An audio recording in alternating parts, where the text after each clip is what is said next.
ignition. Liftoff.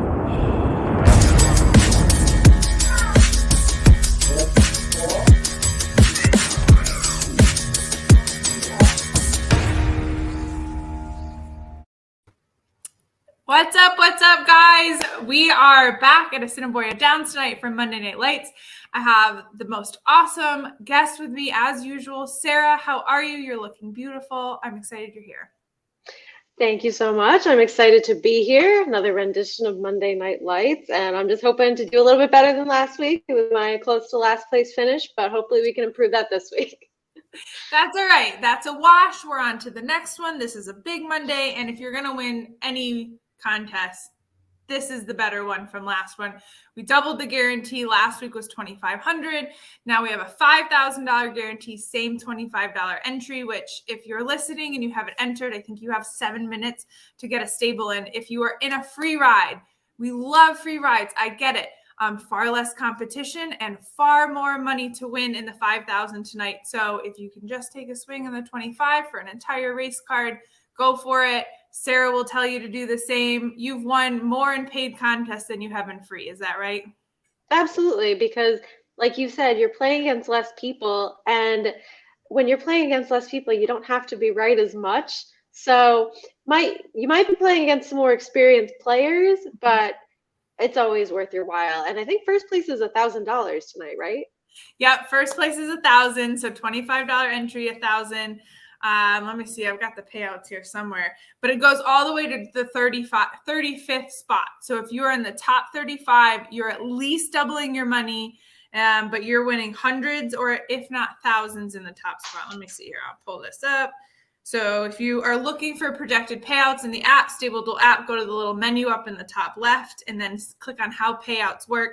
We have all the projected payouts for the day of and the next day. Again, an update is coming where that will be much better. But first place gets $1,000, second $750, third $500, and so on and so forth. So again, $25, which most of us bet $25 on a whole card anyways.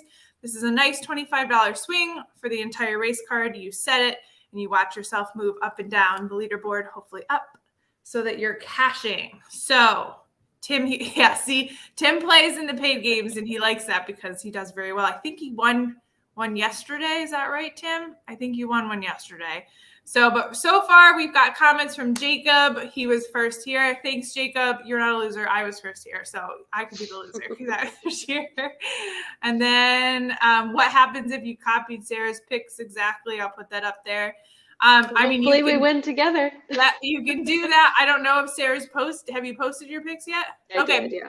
Yeah, I mean, you can if you want, or, throw in a couple of her picks, follow your gut with some other ones. Win together, lose together is what that scenario is going to happen. But Sarah does pretty well. So, yep, Tim won at Delmar. Congrats, Tim. And David's here. Good evening. We're happy that you're here.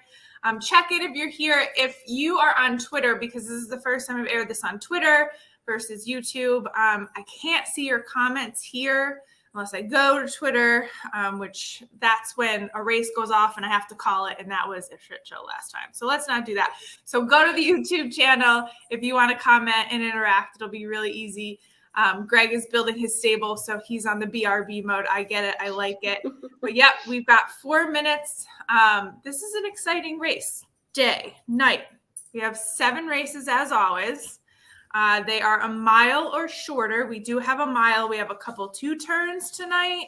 We have the 5 furlongs, but headliners, there's 2 stakes races tonight at Assiniboia Downs, 40,000 each. One of them is with a bunch of first-time starters or 3 horses that have had one run. So that one's kind of exciting, I think. We'll get to talk to each one of these.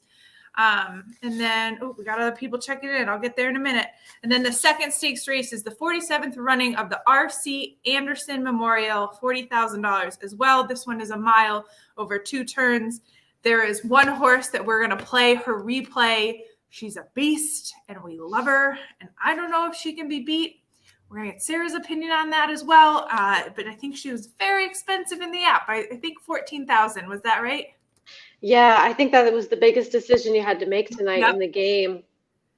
Yes. Whether or not you were going to be putting this one in your stable, because you had to be pretty skimpy other places if you were going to use this horse. And I think I think I looked and it was like 30% of so went with her. So not everybody's convinced that they want to spend all that money. Yeah, and that's something that I actually would love to hear everybody's thoughts. So, I mean, if you're going to pay big money for a horse like that, you want to make sure not only that horse wins, but hopefully it adds a bunch of lengths because that's your variance or your plus. But if you go against it, really you're trying to find winners that other people can't purchase because they've purchased the 14,000. So there are ways to play against the 14,000 and still do well, even if that horse wins. But it's a strategy thing, right? I don't know. Maybe we can have this guy over here, Michael Domable. He does very well in Stable Duel. He likes to play most of the racetracks, and you're welcome for the big guarantee. We're excited to have it. Good luck tonight.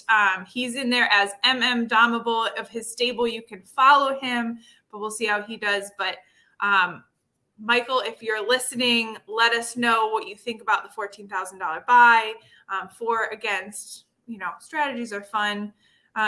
David likes to play the Mega Millions, and he posted a ticket out there. So if you follow him on Twitter, he just wants you to know about his lottery post, and we're going to wish him luck because he wants everyone to win. So I like that too. 2 to 5 for the app is a ton. Okay. Yep. 14,000. Keith, he knows.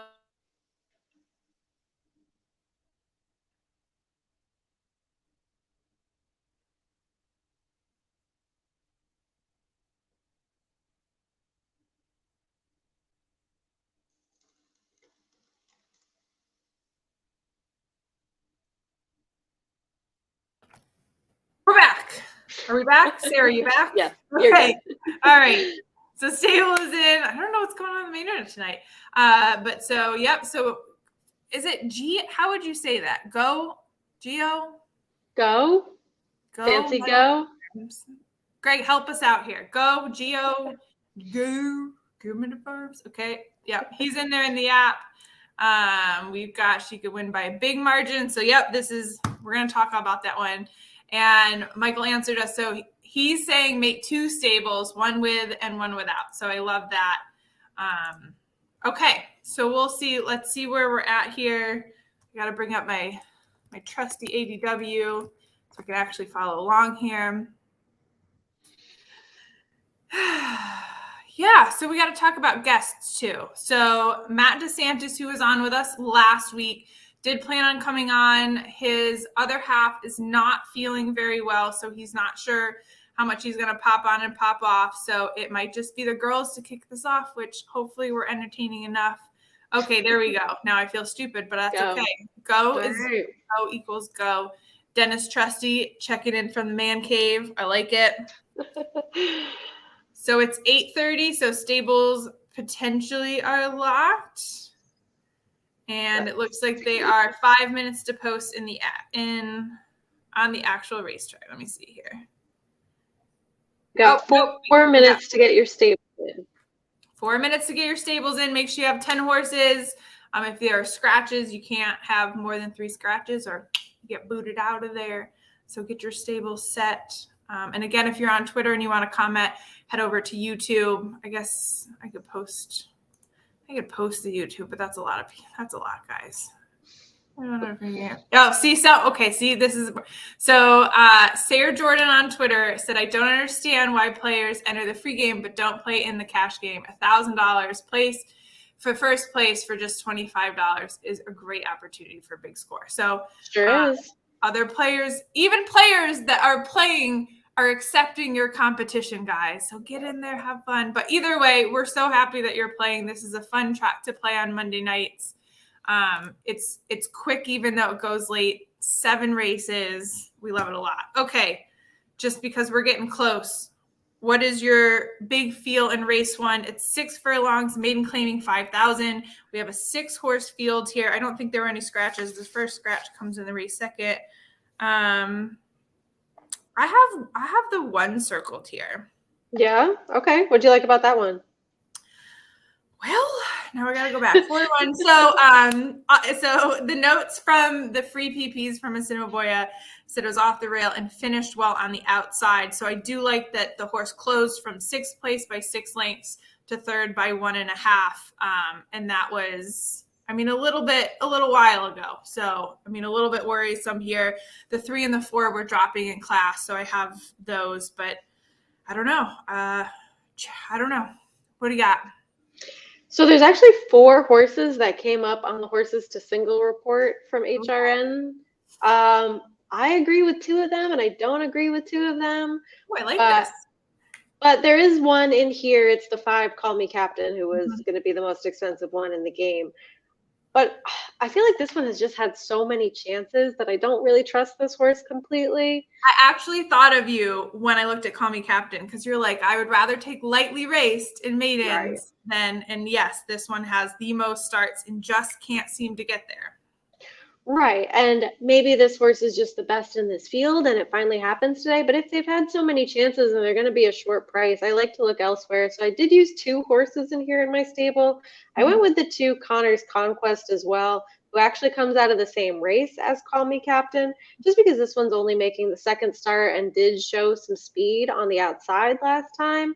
And I feel like ASD can be a little inside speed favoring most of the time. So I like that this one broke to the outside, went to the front, and then got a little bit tired. So maybe 2nd time out, this horse improves, makes up a little bit of that gap on Call Me Captain. And if I can hit the exacta in the first race, I feel good about going forward. So your exacta is Connor's Conquest and Call Me Captain. Right. And with the current odds, I wouldn't play that in my ADW just because there's no value to that. But I would use both of them in the game. I like it. Well, it looks like they're going around the turn, heading to the gate. 1 minute to post. Let's see here. Still 4 minutes. See, there we go. No need to call it. Checking in, helping us out. Man cave. It's just, the room could be your man cave tennis. Yeah. Don't feel stupid. Yeah, I'm not. I've been to New Orleans now a few times, and I am obviously not from New Orleans. I can say that. So, do you work with Naira? David is asking Sarah. Not quite, no. Horse Racing Nation. Check out her stuff over there on all the website and on the channels, but follow her on Twitter as well. So what's up, Razor Sharp? Glad that you're here. Hopefully we're getting him on the live stream next week. So Keith, that'll be fun. I did the 1 stable. Okay, yep. See, some people are doing 2 stables here to try their strategy. So with the $14,000 buy and without. Okay, so Razor's on the 1 and the 5. All right. So good juju on the 1 here. And 5 to 1. I might be getting a bet on right here. And then we've got Dennis. I'm calling you Dennis from here on out. I have 2 and the 5 bet wise with stable duel. Okay, so you left the 1 out. I like it. Okay, fan detected. Nollins. Okay, yes, we're gonna have to. All right, we've got the 1 here. Well, good. See, now I feel less stupid with my minimal notes of lightly raced and finished well on the 1. But so I'm gonna win bet on the 1. Why not? All right. Was there any horse throughout the entire card that you just couldn't leave off? Let me see here. 3 horses, 1 vine. I'm kind of a fangirl for the Mia Bear, so I just love that thing after seeing it. 3 and the 4 in race. So it's been fun kind of going through this every single week, because some weeks it's wide open and other weeks it just bleeds chalk, right? You just know that the chalk's going to win. And then even, we get shot.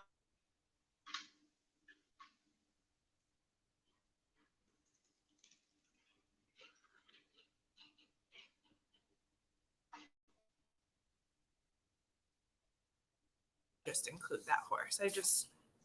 The 7 in race 6. What did you think about race 6? Yeah.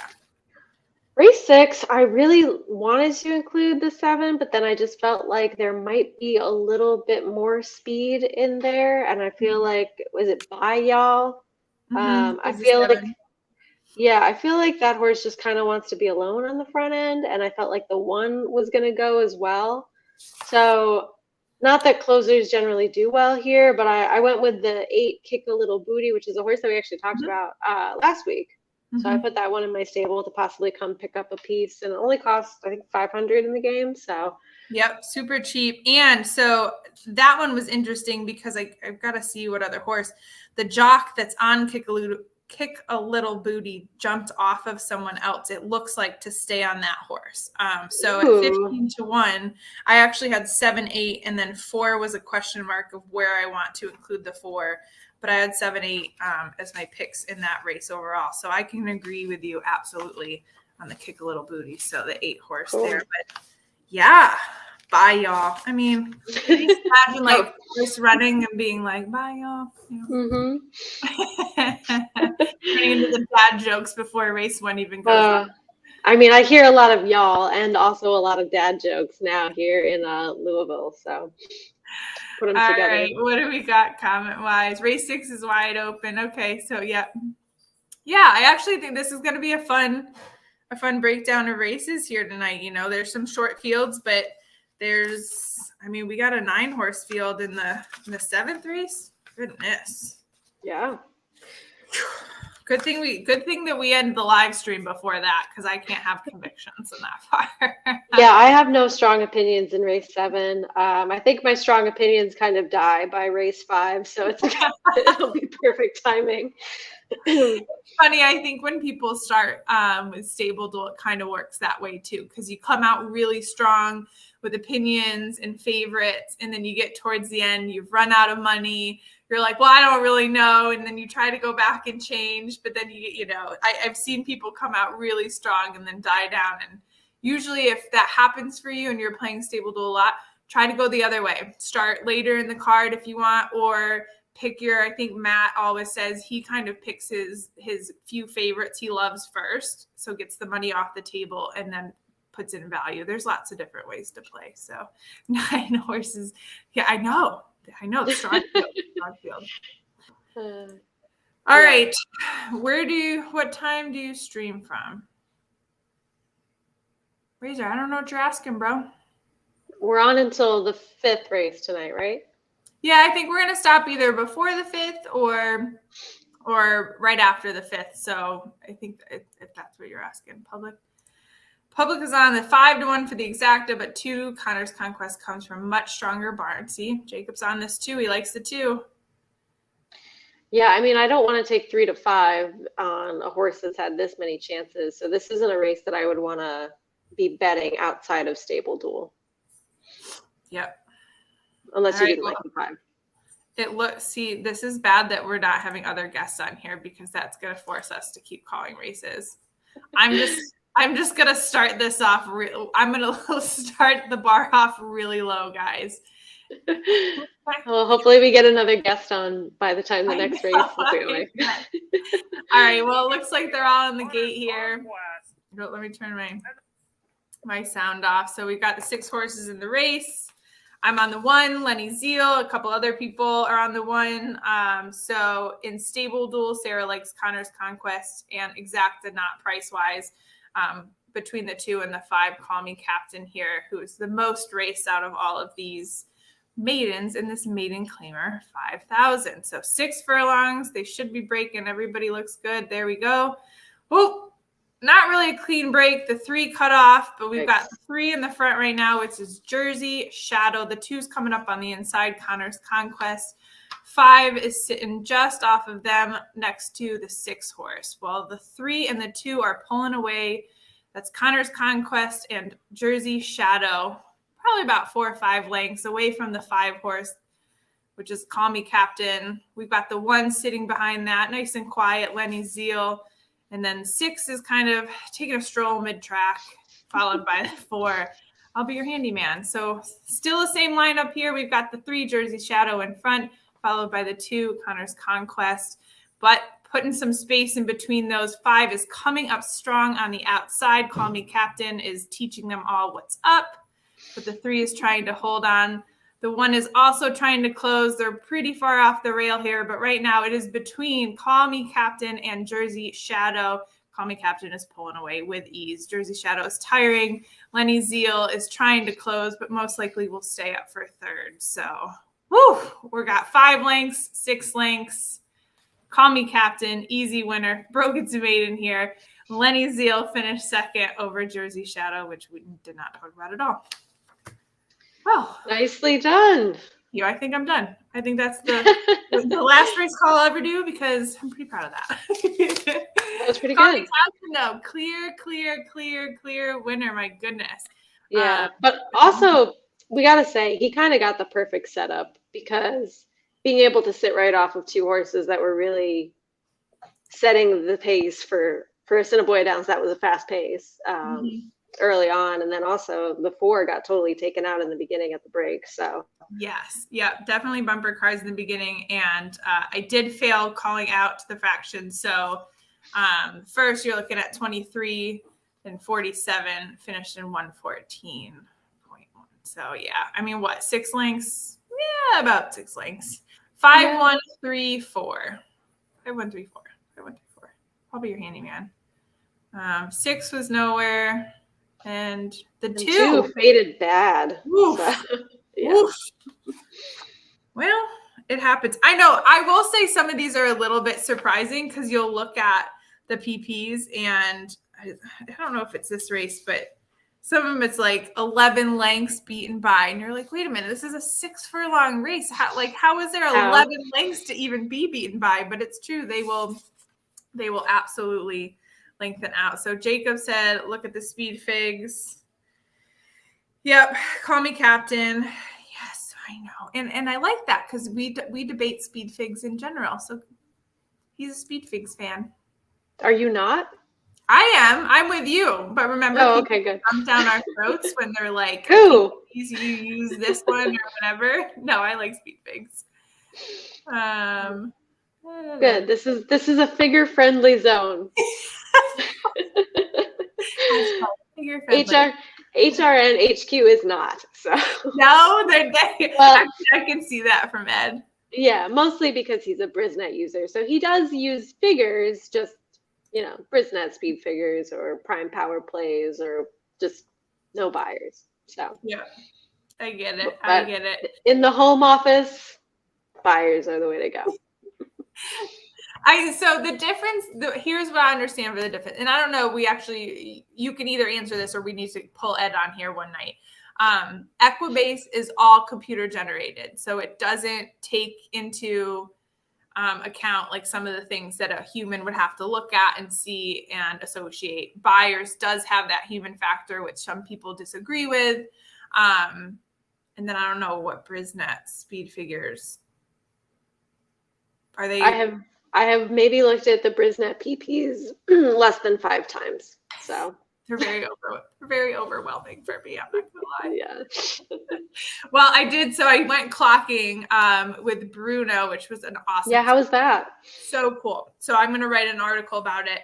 Not at all what I expected the experience to be. Like I very much thought, like what you looked at in a DRF PP, 4 furlongs, and we're just going to time it. I thought that's what we were doing. It wasn't like that at all. It very much was, someone who's done this their entire life is looking at horses work, and they're determining how the horse started, finished, passed, and they don't even know who the horse is at the time. They actually write down the notes, and then they figure out who the horse was afterwards. And it's just this whole, I don't know. I have so many quotes I want to put out, but it's be curious, not judgmental. So you don't look at the work and you judge it right then and there. You are curious to what the work was and then figuring out what did the horse do before that, or who is the horse in general, because just like regular athletes, horses have bad days, they have great days, they have progression. They, if the horse is running with a cocked head to the left, who cares? Let's see what it does the next time. Does it have the same movement? Did it straighten out? Was it just farting around, playing around?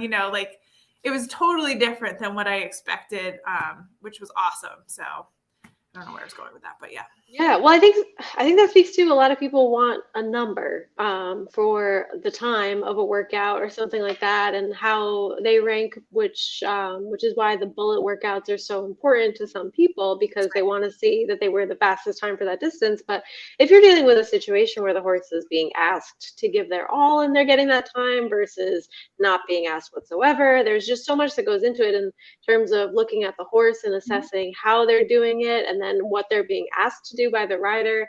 And I think that that's why so many of these workout things need that human component as well to kind of make those decisions about what does this really mean, and Right. the time isn't ever going to give you that. So when people are hating against the Beyer speed figures or any sort of figure, I get it because it's just a number, and while there is some human component, it's still just a number and it doesn't tell you quite as much. But they're so popular and they mean so much for a reason, and it's not Yep. just because a couple people like them.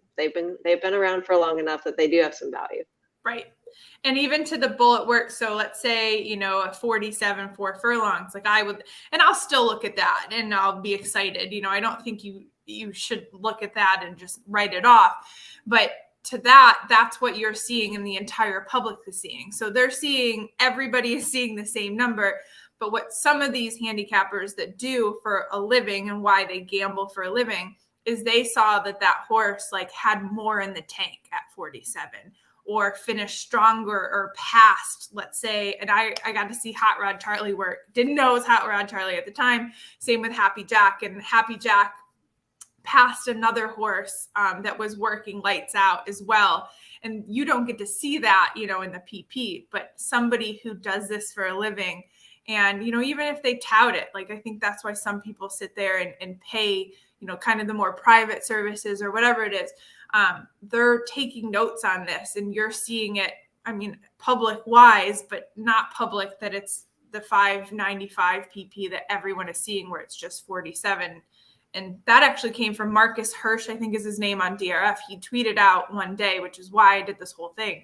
He was like, if you say good works, like that's not enough. Like you need to say, good work because of this or that. And, I was like, I need to see what he's talking about down here. So, all right. Sorry, guys. We got on a tangent here. So we have another Brisnet lover. Prime power ratings are so good. All right. Well, maybe we're going to have to do something with Ed Sarah, which is going to blow. I see enough. I know. He could walk us through. You can have him on the week that I'm on vacation. Yes. Okay. That's fair. That's fair. I play numbers like Keelan, especially their turf races. 5. All right. Oh, here's one. I look at when a horse is claimed, given a rest, and second or third time. I like everybody's different angles. Those are always good. So here is no need to call it. Generally speaking, figures will help you pick winners, but not make money. That's fair. Usually the horses that surpass the Beyer par, which is something I look at a lot, are these very short priced favorites. But if I can find a horse that has either hit the par, surpassed it several times at a price, I always play them and they usually do well.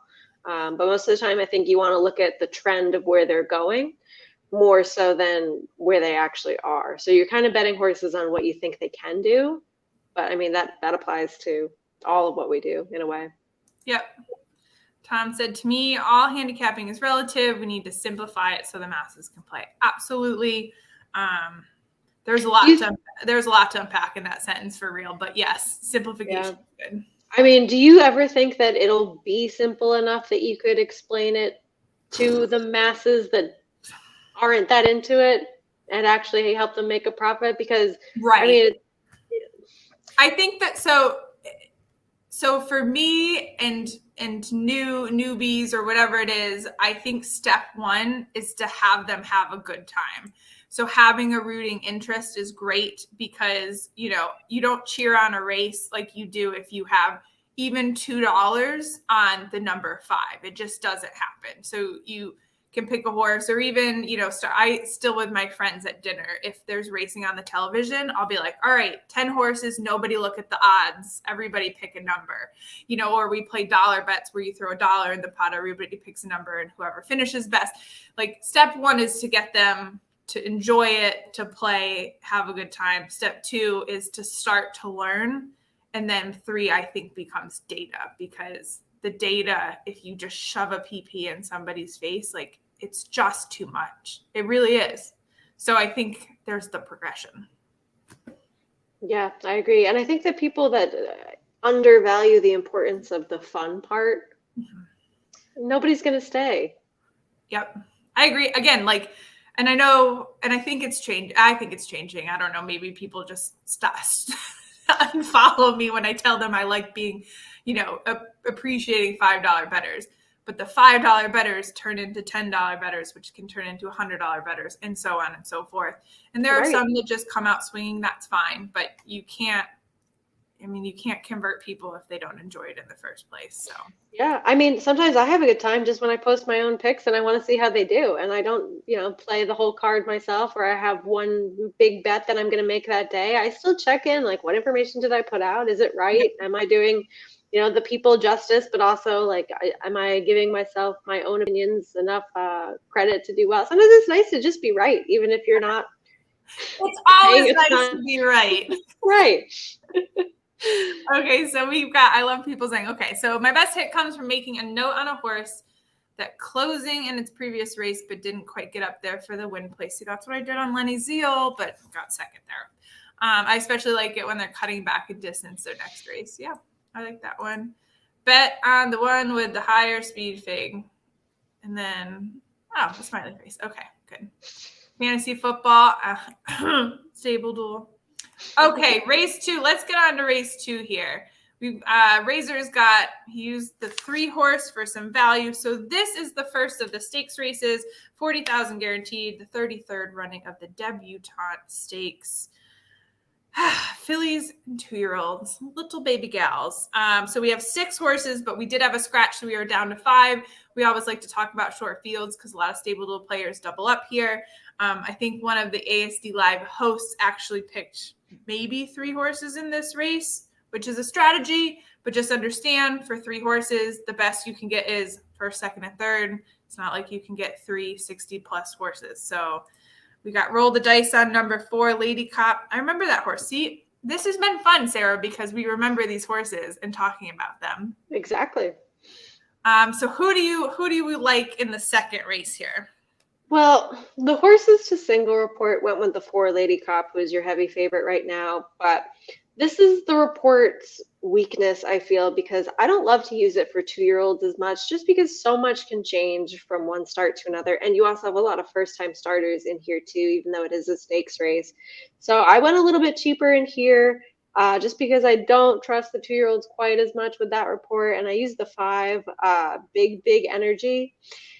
She's a price, but the stats were decent for first-time starters, 29% with first-time starters, 25% with 2-year-olds. Very small sample size for this trainer, but I liked that at least the ones that were running that met these conditions were showing up enough. And even if this horse gets second or third, I spent so much money on Mia Bear that I had to go cheaper somewhere else. Yeah. So this was the spot that I decided to do so in a shorter field with a favorite that could possibly be a little bit vulnerable. And yeah, to the vulnerability, babies. I mean, babies are sometimes the way to find the bombs, or at least to get value. So I'm definitely behind that strategy here. So we have 3 horses with experience. 1 is a winner, 1 finished second, 1 finished third. And then you've got, I guess, 1, 2, 3, 4, 2 other first-time starters in here. Is that right? Yep. So the 5, Big Energy, first-time starter, and Jackie's Thunder, which I saw somebody, Tom's on Jackie's Thunder here, is also a first-time starter. So when you see first-time starters, what are you looking at? I know you just talked about the trainer stats. What other items do you look at from a past performance with a first-time starter? Yeah, I mean, pedigree is really important. I don't know these pedigrees as much as I would for some of the horses that are running on the NYRA circuit or debuting at Churchill Downs or in California. You're just more familiar with those horses because I feel like we focus a lot more on, the ones that we really recognize versus these Canadian specialist types. Manitoba breds. You're right, exactly. I'll look at the workouts. I like to see how many gate works they had and if the times were different based on when they broke from the gate versus if they're just breezing. If they've been to the gate several times, I usually take that as a negative. It means that something didn't go well the first couple of times. So that's another thing. Obviously, the trainer stats, especially with the just 2-year-olds and then with first-time starters in general. And then I also look at the purchase price if this horse isn't a homebred. Usually it's a huge red flag if the horse sold for less than the stud fee. I usually kind of cross those horses off. Yep. Yeah, there's some interesting things you can find in first-time starters. And if y'all are here and you're new to handicapping, understand that it can be very much of a toss-up as well. And so if the odds are changing, this is because of pari-mutuel betting, which is French, by the way, and that means, well, now I can't remember the term, but it's everybody's money.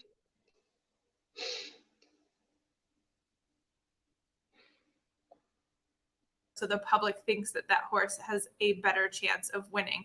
So like the 3 here, which started out at 12-1, which was a steal in the Stable Duel app, is currently 5-1. So bet down, the public thinks, that horse has a better chance than 12-1, and so on and so forth. So we'll talk about current odds if you are betting on the side. We are race 2. This is the first of the stakes tonight at Assiniboia Downs.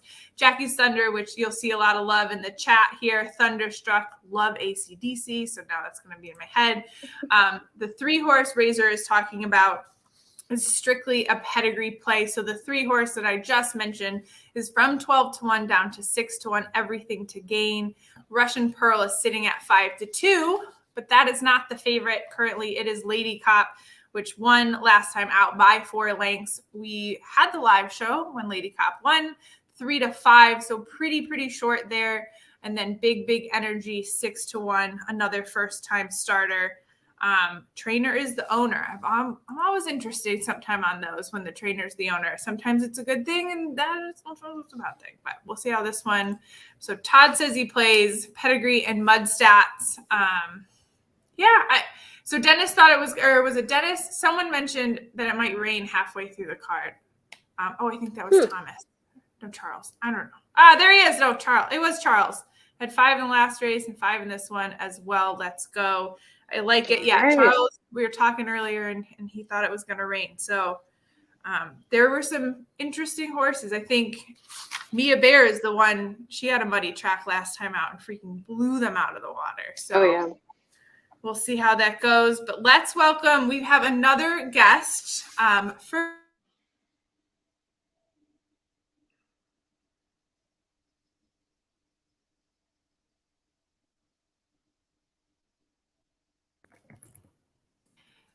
my back. Sarah's sitting there pretty. There he is. Sorry, Sean. Apparently my internet's not behaving today. Welcome. How are you? Good. We're excited that you're here. We're opening this up to other players in Stable Duel, and Sean is the first that we're just roping in for the first time. How's your Stable Dueling so far?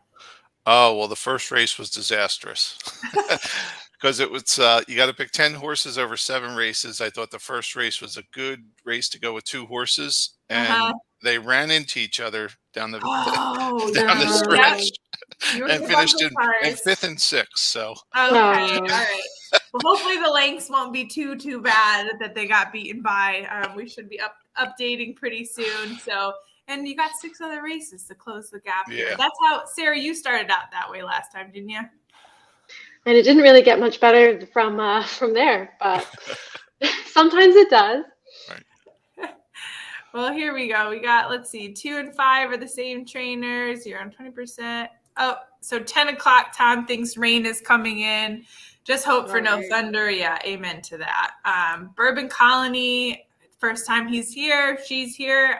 Welcome. We're glad to have you in the Fades owner-trainer combos. So, Sean, what do you look for if you're looking for first-time starters? What are some of the stats that you pull from PPs to make your choice?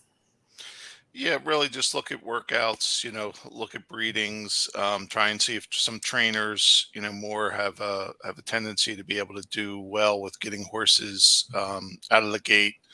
I think here in this race, I took, again, because it was kind of a small field, I thought it was another opportunity. I took one that had run in the past with number 2, Russian Pearl, and then I went with one of the first-time starters. Which one? Oh, I'm sorry. Number 3. Everything to gain. Yeah. Yep. Yeah, so that one, So- interesting. We talk about breeding. So that horse came out of Calumet Farm by Mr. Z. So, when you look for familiarity, and I'm in Kentucky, Sarah's in Kentucky. Sean, where are you? I'm in New Jersey. New Jersey. So are you pretty familiar with Kentucky breds in general? You follow the breeding around here? Yeah, I Yep. do. Yeah, so I actually think sometimes that sways me the wrong way when looking at races like this, because it's like, I recognize that. I'll just pick that one. So, all right. David said, when is Stable Duel going to have harness? It's actually pretty high up our priority list. I have a couple other things that we're working on first, but we would say by the end of the year, potentially in the next 2 months is kind of the goal. So it looks like it's updated. So if you all want to tell us how you're doing in Stable Duel, take a look. Let us know your stable names as well so everybody can follow along. Sean, someone did ask if you're on Twitter and you wanted to share your Twitter handle so they could follow you. That's totally up to you if you want to announce what your Twitter handle is.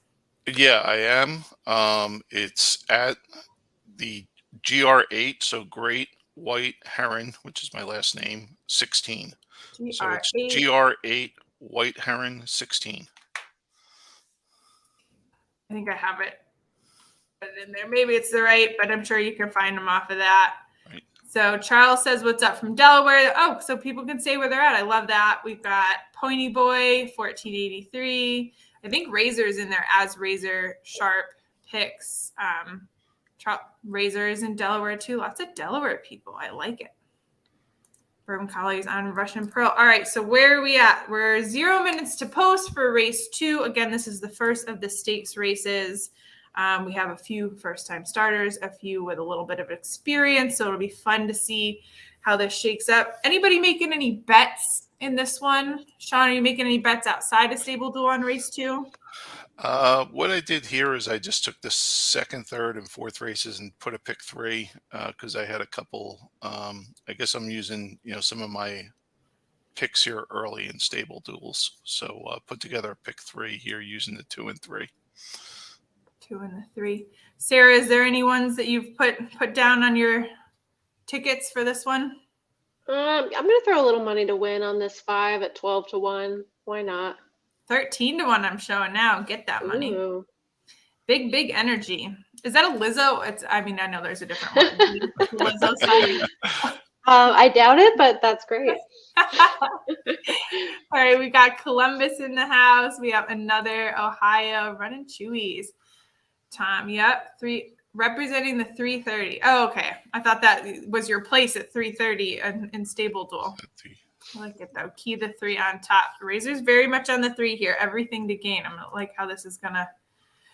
Sean, how confident are you in calling races? In making selections or calling the races live? Calling the races live. Oh, I'm not very good at that. None of us are. Well, we'll let Sarah do this next one, and maybe you can build some confidence for race 3. Yeah, it's gonna be your turn next. So, all right, it's post time for race 2. Looks too bad Matt's not here to give his video game. It's post time, boys. I know. Sean, how much of ASD have you listened to? Do you listen to the sound on from actually the race feed? No, I usually watch it with the sound. Well, right now I would listen with the sound off, but yeah, a lot of times I watch it with the sound off.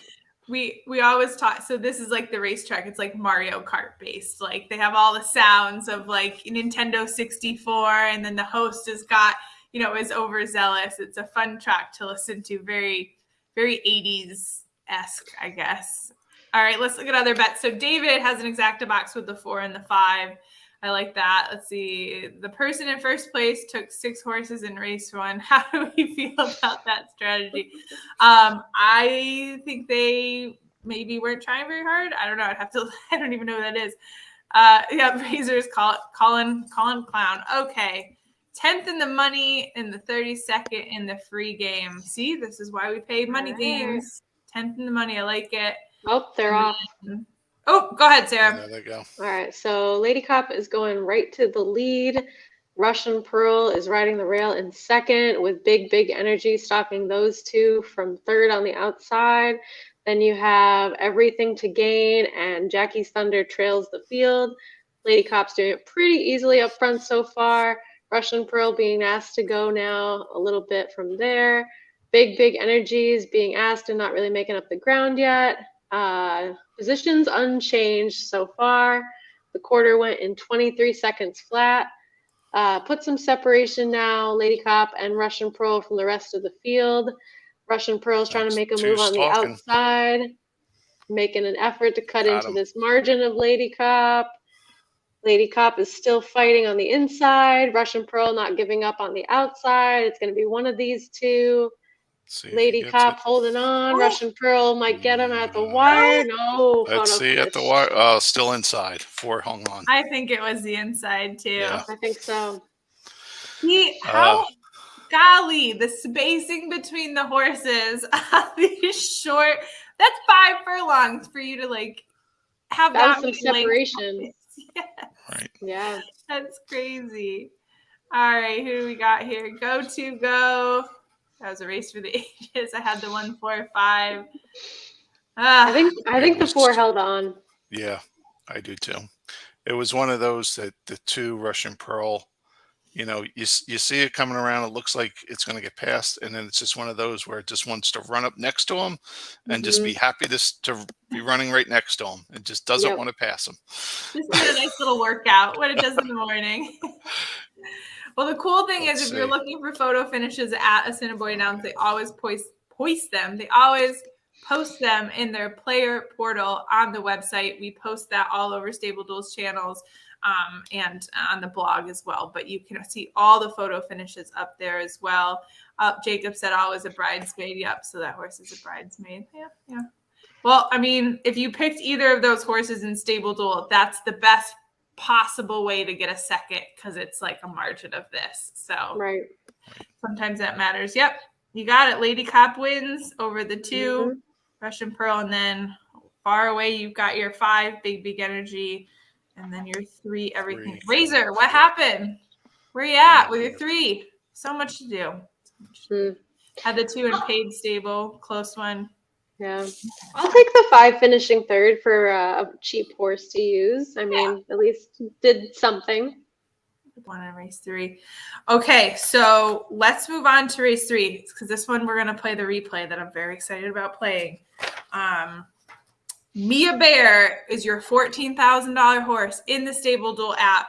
A lot of people that we have in the chat has said that they've played 2 stables because they've played one with her and one without her. So $14,000 is a ton of money. I think even more than like Monomoy Girls, one of her races, honestly.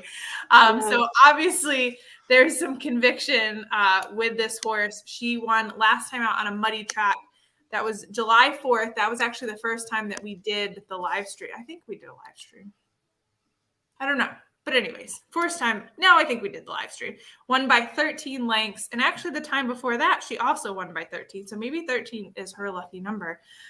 So 14,000. So if you guys did not see her last race, I'm going to attempt to share my screen. I'm going to check my tabs, make sure there's nothing sketch here.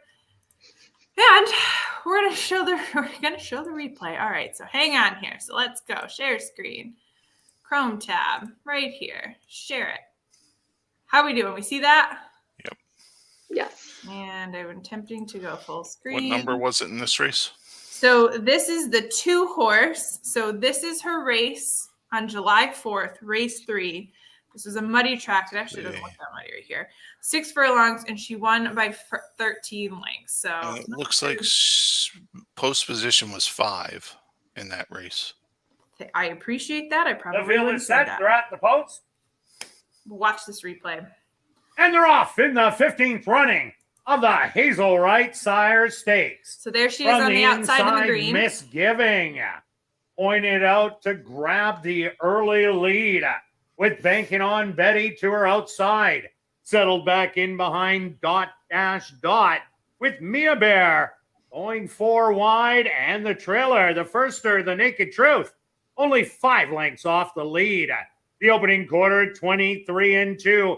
Misgiving with a neck advantage over Banking on Betty. Moving up 3 wide. That's going to be Mia Bear, the Naked Truth, looking for a seam to come up the rail. Dot is the trailer, and now Mia Bear powers on by without any asking for Brave and Badgery. You and can now actually see takes the a jock lead is through a actually half sort of in holding her back 47 and for a 1 little by while 2 right lengths there. as they hit the head of the lane. Mia Bear pouring it on here in the Hazel right. Back to second. Misgiving trying to find room up the rail. The Naked Truth. Dot is rallying for second, but Mia Bear all by herself takes the Hazel Right Sire Stakes. Dot second best. Third's going to go to the Naked Truth, and fourth to Banking on Betty. So there you go. So, impressive. I think absolutely. And you actually saw the Naked Truth in that one. Was there another one? I think the Naked Truth was the only one in that race. Maybe there's one other one, but that's why she's $14,000 here, folks. And really the race before that, which we're not showing, but Mia Bear, the 2. So everybody who picked the 2, comment in the chat who picked the 2 and who faded the 2. Would love to know here. And someone said, can we do a middle place free play t-shirt? Yes, we'll have Sean pick a number here shortly, and we can give a t-shirt away to whatever number Sean picks. Okay.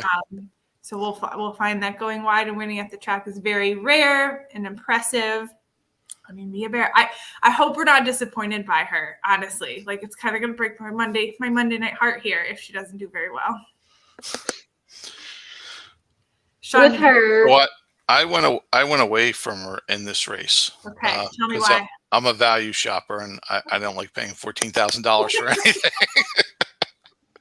So, I just figured if she doesn't win, or if she runs too fast of a pace, gets out in front of the field there, it was very impressive in that last race, kind of held back and then just let it all go.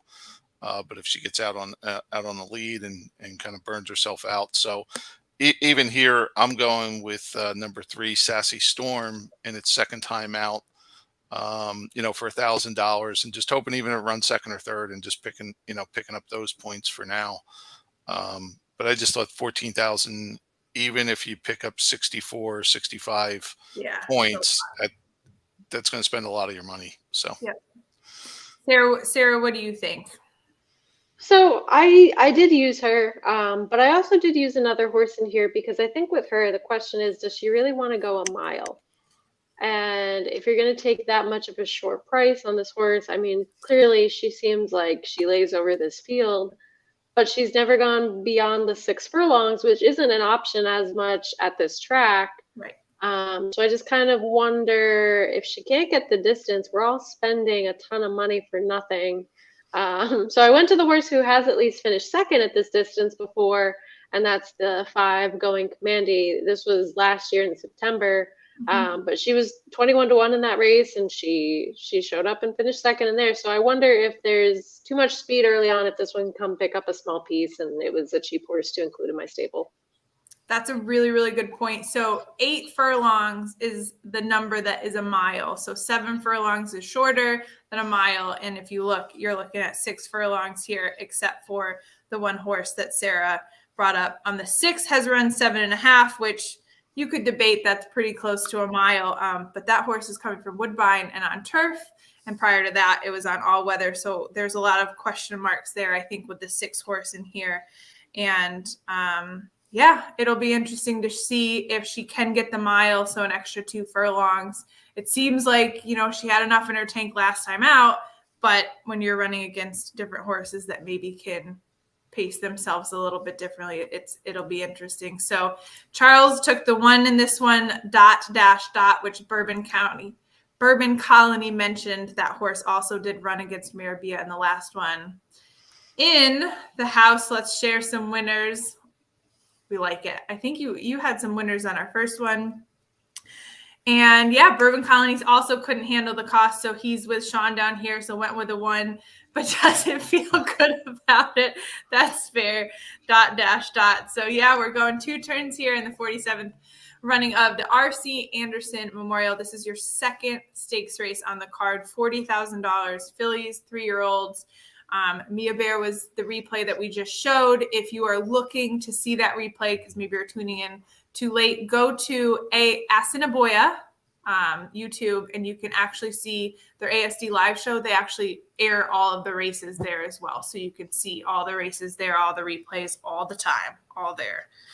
So what I think is really interesting here about stable duels is, besides just trying to pick the horses and stuff, there is the contest angle of it that you have to approach different than other things. So, here talking about my pick 3, which got busted in the last race, I took it here to cover along with the 3. But, when you look at it from when you're looking at paying prices, I didn't want to pay $14,000. When you look at it compared to playing other types of contests that might be $2 mythical contest, there's sometimes you come across and I probably would have said, I'll just take what you call the free square and just take the $4 to win. If you're trying to accumulate points off your winnings, sometimes you just take the heavy favorite and move on. So stable duels adds a different angle to all that, to contest play, to just handicapping to your picks and even your multi-leg plays. Yep. And this track, we talked about this a couple of times. This track makes it super interesting because compared to other tracks, much shorter race card, so 7. So you have to double up, not just in one, but numerous races. And then even to the shorter prices and the chalk, you'll see a lot of points kind of accumulate for certain stables. And then even the value picks, we're looking at margins in a 5 furlong, whatever it just was, in a 5 furlong, and people are getting beat by 19 lengths. So the 7 horse in this race right here, 6 furlongs was its last time out, finished 5th, beaten by 19, in case anyone's picking that horse. But it got beat by 19 lengths. The race before that, 5th, got beaten by 17 lengths. For stable duel, your baseline for a 5th place finish, usually you want a value pick to finish 5th, but if it gets beaten by 17 lengths, you're still sitting at a -7 because your base points are 10. Subtract the lengths and you're losing, 7 there. Right. So this track is a little interesting, I can say. All right, so Birdman, I love stable duel. It does. I might have to.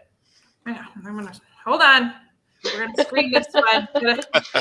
Gonna put this in the advertisements. Thank you. Thanks for the heads up on the player portal. Yes, the player portal is really, really cool. A lot of good information. Jockeys, we included that in a stable duel email today. A couple things on the jocks, which were just really fun to add in. Rebecca is on. How would you say that? Boiner? Boiner. I like it. I don't know. Is that from Nollins? Come on, we need someone. And then we've got Charles on the 1, and yeah. So what do we think? So how would you look at the Woodbine Invader here? So we have a turf race last time out, 7.5 furlongs, and then prior to that, we have all weather. Didn't show much on either of those. If it showed something on one of those, I could be like, okay, but maybe the horse just doesn't want to race. I don't know. What do y'all think? Number 6. Let's see. The Voiner. What do we think of Voiner? And would you equate Woodbine to a bit of a higher level? I would say Woodbine, yes. Is Right. Competitive. So stepping down, coming out of Assiniboia Downs, which is fine. Yeah, I'm going to look at our shipper report to see if there's anything in there about how Woodbine shippers do at ASD in general. But the pedigree suggests that this one should handle the dirt. So I'll see how they stack up. I love that people don't care that I butcher things. It looks French, so say it fancy. Okay. All right, things are not looking great for Woodbine shippers. Okay. 4 for 35 over the past 3 years. We run something that's basically if they're expected to win or not based on their final odds, and then come up with a score, and the score is very negative for Woodbine shippers. And then over the last 90 days, however, the stats are good. So recently, 3 for 10, and a good impact score that's positive. So maybe Woodbine shippers weren't doing well in the past and they're doing better now. So I cannot draw any definitive information from that. Okay. Well, we've got 2 other guests, so I'm going to bring them on just so they know that I do see you guys there. You're coming on in just a second.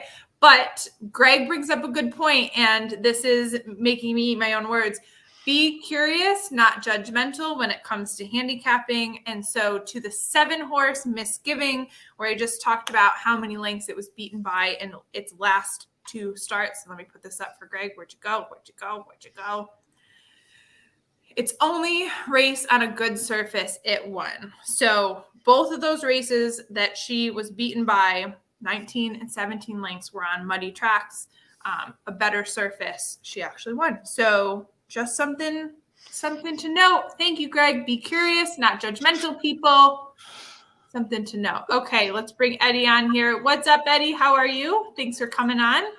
What's up, Bree? How are you guys? Sarah, Sean, good to see you. Hey, Hello. Bree, I sent you an email because I can't share a screen here, so I sent you the email so you have the spot place. So if we get it, when we get into that, you can kind of share it. Got it. Okay, and then let's bring Dennis on here. We got Dennis as well. Dennis, what's up? How are ya? Well, Eddie C looking terrible as always. No, I'm just kidding. Thanks, Dennis. Appreciate that, brother. I had to. Thanks for having me on again. You're welcome. So we're on to race 3. This is the 2 turns. This is a stakes race, 40,000. Last time I talked when they were breaking, so let's check. So we're 9 minutes to post. They're walking around the paddock right now. Mia Bear is sitting at 2 to 5. She wasn't 1 to 9 earlier, so back to 2 to 5, which was the morning line. Everybody else looks pretty close. We are shortening a little bit on the 5, which is one that Sarah mentioned is down to 15 to 1. So to bet this race, and we did talk about can the 2 lengthened to 1 mile, but would a lot of people key the 2 over and then try to find some value? How would you bet this race? Eddie, let's start with you. Actually, give me a second. Go ahead and start with somebody else. Give me 1 second. Okay, Dennis, do you have some convictions in this one? Actually, so I do have the 2 keyed on top of an exacta with the 4 and 7, but I also have an exacta smaller and cheaper, but actually, well, not cheaper, but 4-7 with the 1, 2, 4, 6, 7. Plus, I'm allowed to pick 3, so yeah. Okay. Sean, what did you think in this one? Yeah, and this one I went with one of the angles, looking at some of the other horses, and that they've the one thing that to pick on the 7, although it is a good point about the surface, that it did well on the surface, is since then it's done worse. And I look for horses that are just doing better, whether that's a better training number, a better speed figure. So the reason why I went for the 3 is I like the second time out angle, especially when it came in, third, its first time out. Had a decent work. Let's see, that was just about 2 weeks, 2 weeks after, and then another one. So had another workout 6 days ago, and that was from the gate. That was just 3 furlongs. So. I'm just, obviously the 2 is the favorite, is the obvious. I'm just looking for something else. And I like that second time out angle. Like I said, even if it can't win, run second or third. Okay. Eddie, what do you got here? Well, yeah, based on what we looked at, the 2s obviously stand out here. 7's got a little bit of early pace. That came out on our sheet, but I like the 3 as well, second time out, as we just said, and I'm gonna use the 1 as well. So in this race, I'm just gonna do a straight 2 over the 1-3, and hope it comes that way. Hope we get a little bit of price under the 2 and hit an exacta. I'm not going to get any fancier than that in this race. So Henry has some angles, really likes the 6 horse here, Tap It Blood. Also the Dam made over 200,000 in hers. And Anderson, is that who we're looking at? Yep. Trainer is 40% wood chipper. So something interesting to note there. Thanks, Henry, for the added stats. Eddie, just wave when you want to come back on. You just have an echo. So I'm just going to mute you until you come on, unless you got headphones on. There we go. Champ. All right. Well, he's doing that, Sean. So the free ride, we have 352 stables in the free ride. So somewhere in the middle of 352, we need you to pick a number. Okay, so somewhere in between 1 and 352. Yeah, but like throw it in the middle somewhere. Throw it in the middle. Okay. Yeah. We did 170 one time, but then we had a race Right. cancel, blah blah blah. So pick something other than 170, but somewhere around there. I'm gonna go. And I'm sorry. It's how many people? 300. So 352. all right, I'm gonna go with 216 since 16 is. 216 finisher will win a ASDT. Okay, I'm putting it in there. So if you're listening or if you're not listening, if you finish 216th in the free ride, you're getting a t-shirt. And thank you for the suggestion. I can't remember who actually said that. But Cobb is currently at 224. Well, you just need to move up a couple spots, Cobb, and you can win this t-shirt. I'm at 314, so I actually made myself eligible. Okay, so we've got 3 straight. We have a try 271 from in. I like it. All right, what do we got here? Okay, so they're on the track, 4 minutes to post. And we go through the odds. Dot is sitting at 13-1. Mia Bear is 2-5, holding strong. The 3-horse Sassy Stormin is 13-1. Naked Truth 10-1. Going Commandy 17-1. Good value there if you like that horse. Wanye, number 6-1. Bet just because it's 6 on 6. And Misgiving, the 7-horse, is currently 11-1. So post, if you're making a bet on this race, obviously we showed Mia Bear. It'll be interesting to see if she blows out the field like she has in her past 2, or if she can't catch a mile here, going 2 turns. We'll see. Charles is on the 1. Tom likes exotic in the free ride. And then SD shirt and the socks. I'm glad that you love your shirt and socks. I love those socks. Yep. Is John anyone a Wick visual here. handicapper at all? I'm That's- not. I yeah. did. As the 6 went by, I did like the look of it. So coming in from Woodbine. Yeah, if anybody's taking a look at your streams and your racing and you like any of the horses, how they look, or anything you don't look, comment. Sarah, we've talked about this. Do you do paddock picks very often? Yeah, I used to a lot more before I started working for Horse Racing Nation, just because it would be something that I could do more in my free time when I wasn't giving out picks ahead of time. And now I kind of feel like it's a muscle I haven't flexed in 7 months. And so if you throw me to look at horses, I'm just like, I don't know anymore.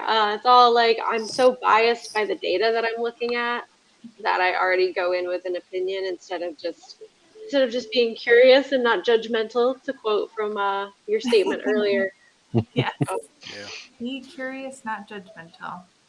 Yeah. I've been squeezed. Like sometimes you just look at a horse and you're like, oh, and then that's especially at, and again, I say this with so much love, especially at some of these smaller tracks, you can see horses that you know, at Saratoga, you don't think would have a chance against these $600,000 beautiful animals, but you're at a track where they're local and they have figured it out and they do well. And so it's hard, I think, at smaller tracks, if you're not familiar with them, to do paddock picks personally. Right. And I think at the smaller tracks too, it can also be so much more important because you have these lower level claimers that may not be very consistent. And so it's easier to see, are they feeling it that day or not? And that might be the time to see from the paddock more than the PPs. Yep, I agree. Razor, if you are sitting in 8th place right now in the free ride and you didn't play the 25, Oh boy. He'd be in the lead probably. Shame, shame, shame. shame. All right, nothing in the stable for this race, but playing 1, 2, 6 in a pick 5. Okay, I like it. So 1, 2, and 6, we're gonna root Razor on for his pick 5. Who wants to call this one? So we're 0 minutes. Dennis, you've been awful quiet. Maybe this is your turn to call this. Oh boy. The only horse I'm looking at that would be any trouble would be the 6. That's who you're worried about, or who About you're the gonna names? say? You got to be Yeah. French. French. Oh God. All right. That would be tough, but yeah. Okay, so whoever has the sound on I their, just turned it off. It was me.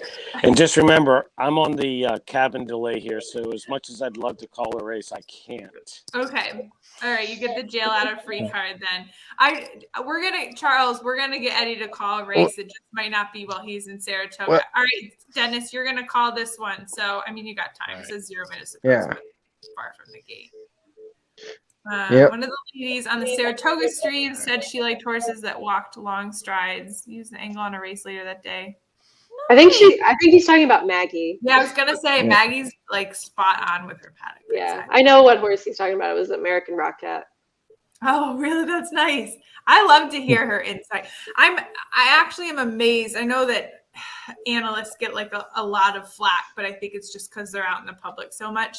But the way that they can talk about all these horses and their last races and their angles and their thoughts, I mean, I'm sorry, but that's a tough job and they do an amazing job. So I like Maggie a lot. I Yeah, I totally mean- agree. I agree with you, Bree. It's, Mhm. they put in so much more work than people think. And I mean, I see Maggie and Acacia in the paddock up here at Saratoga, especially every day. And, they give great insight. I mean, for me, just real quickly, what I look for is one of the first things, aside from conformity and how the horse is acting, is I'm looking at their skin. And if they got a nice, bright, shiny skin, it looks like they're jumping out of it. That's one thing that the paddock does make me incorporate into my handicapping. Okay. Hey, by the way, I just wanted to say, is it just me or is Ed staticky? I think Eddie did not bring in the best sound quality, but we're gonna forgive him. No, I don't forgive. No. I'm sorry. This is what you get. I mean, I'll try to upgrade my my iPad this week and get a new one. It is about 3-4 years old. So Eddie looks like he's on the set of Stranger Things right now. So Eddie, you're in Saratoga? I am about 25 minutes north up by Lake George. But yeah, Okay. I'm going on Friday. So come on up. Hit me up. I'll be there Friday too. That's right. Oh. Okay, so I'll race pick a spot 4. to meet. Race 4, we're gonna do an on-air giveaway. So I do have all the shirts. So we have a black one, a blue one, a white and a gray, and then we have 2 hats as well. So race 4, guys, we're gonna just need you to comment your picks, and we'll pick 2 people to win, since we're only kind of going up to race 5 tonight. So if you don't have a pick in race 4, just get one now. You got time. 0 minutes. Race 3. We go through the odds again, but they're pretty much all the same. Going Commandy is bumping up right now to 21, so you're actually getting more value there. And Voignier, the number 6 horse, is currently 7-1. I'm going to bet on that one just because of Henry's fun facts. Might do a win place on that one. Just so you know, I said 2 over the 1-3, but I used 3-7 in Stable Duel. 2 over the 1-3, and you use 3 and 7, Sassy Stormin, and the Misgiving. I'm worried about Misgiving in this one because of all my be curious, not judgmental, eat words moment. Oh, Razor's being mean to you, Dennis. What else is new? Okay. Yeah. All right, Dennis, are you ready for your moment? They're going in the gate. Yeah, I guess so. Dennis is calling race 3. I just hope that the 6 is nowhere close, so I don't have to worry about pronouncing that horse too much. You have to try at least once if it is. Oh, well, close. yeah, I'll definitely give it once. With that, it's going to be in the lead the entire way.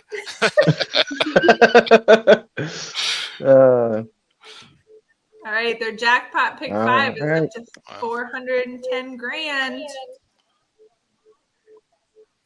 Let's see. So they got 2 back, I think. I think that's the 4, the Naked Truth, and the 7, Misgiving.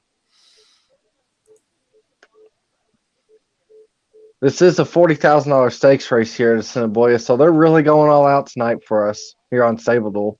That's right. Nothing Let's but the see. best for Stable Duel players.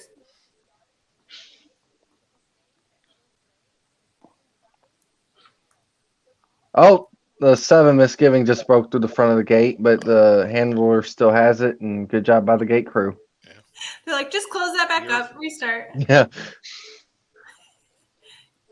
Your feed must be about 2 seconds ahead of mine. And they're off in the R.C. Anderson Memorial. A lot of bumping going through the middle between Wagner, of course, and Going Commanding. Going Commanding's last. But first is the horse breaking through the gate, Misgiving. It's got about a 3.5 length lead over Sassy Stormin. And then on the rail, Mia Bear, your heavy 1-9 favorite. Then it's Wagner and Dot. That was the one that gives me problems. Okay, interesting. Followed by the Naked Truth, and last after the bad bumping break is Going Commandy. But going out front in a 24-1 is Misgiving. Second is the favorite, Mia Bear, getting a beautiful trip right behind the 7. On the outside, here comes the French horse, Wagner. Close. And then up the rail comes Dot, and then falling back is Sassy Stormin, the Naked Truth, and lastly is Going Commandy. Down the backstretch, the half up in 50, flat. Misgiving now being cornered by Mia Bear, and then the French horse is in third, making a little bit of a run. That might be a little bit easier. Mia Bear, the French horse, and Dot.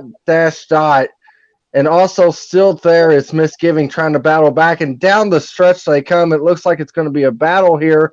Surprisingly, Mia Bear not putting them away yet, as Wagner is on the outside giving a challenge. Mia Bear, Wagner, of course, this is what we said. Mia Bear, Wagner, Mia Bear is a bear in the R.C. Anderson Memorial, I think. Oh, God, that got close. I think so. Good job, Dennis. Excellent job. Well done. All right. I'm not going to lie. That was like a real horse race. Like everybody, well, I mean, slow fractions for sure, but it's okay. Ooh, that was a lot closer. I just saw the replay than I thought. I still think the 2 got there. God, if I messed this up. Perfect race call, except you called the photo wrong, but I didn't say photo. So there's At least you something. took a risk. You should have done the Pete Aiello. Who do you like? I thought about saying something like that. I think the 6 may have gotten it, to be honest. Charles goes 1. Yeah, I like it.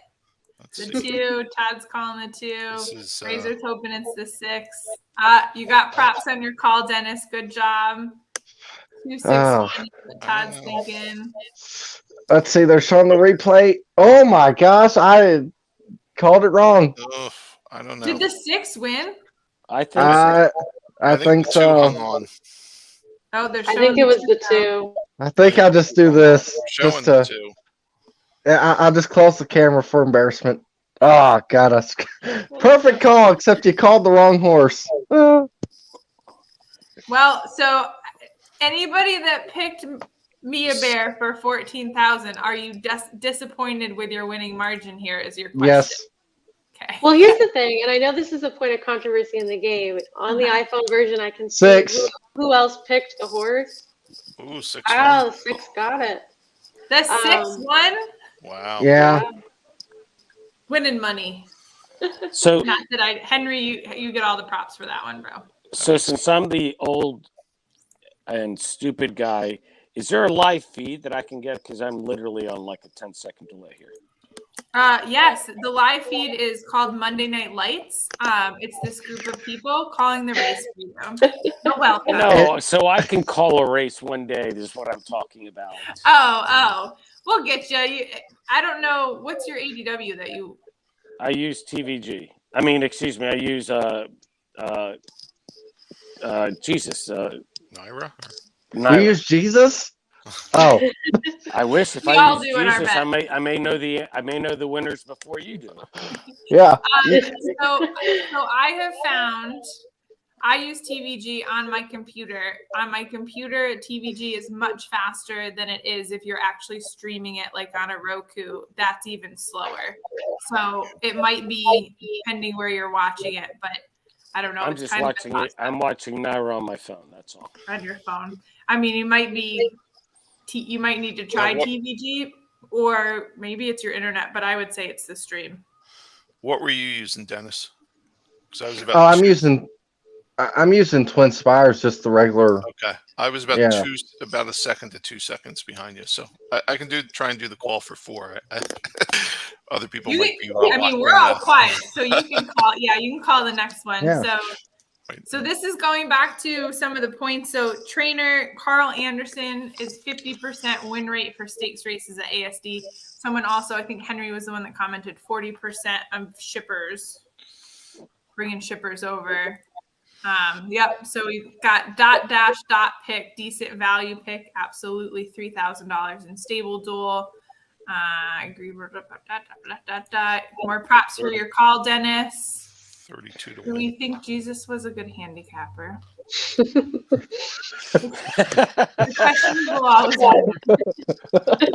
Razor has started his pick 5 off right with a 15 to 1 shot. So nicely done. That knocked out probably half the pool at least. Oh yeah. Yeah. And what was it? 450,000? Yeah, it was 410 right before, but it might have gone up here. So, damn. Henry gets $35. See, that's usually what happens with my visual handicapping. If I see something and I don't do anything like this, it wins. If I change something based off what I see, it loses. So that played right to form. Always the way. And visually, you like the 6, right? As soon as I saw it, I said, wow, I like that horse. Yeah. This is one of those moments where it's like always, I should have bet more. But. Right. All right, race 4. Post this. Race 4 claiming $5,000. Let's see if that's you, Eddie. It's no, it isn't. I don't know. Okay, hold on here. Race 4, 7.5 furlongs, going 2 turns here. We've got 7 horses. I wrote down the 3 and the 4 here. So out on Saturday and Gavin, which both are pretty short prices, 2 to 1 and 5 to 1 morning line odds. Does anybody have some massive convictions in this one? Sarah, what do you think for race 4? I don't know about massive convictions, but I do like a price in here. I went to the number 5 horse to use in my stable, Swagsational, just because mainly I did use Mia Bear in my stable, so we had to make some cheap decisions later on in the game. Maybe this horse can't run at all anymore, but I don't think this one wanted to go the 5.5 last time and was 50-something to 1 in there, so not supposed to show up. But this guy has some back class. He ran in the San Felipe in 2020 against Authentic. Now they're taking the blinkers off. He won 4 races ago. I like that he's going the 7.5 furlongs because he was having more success at a mile.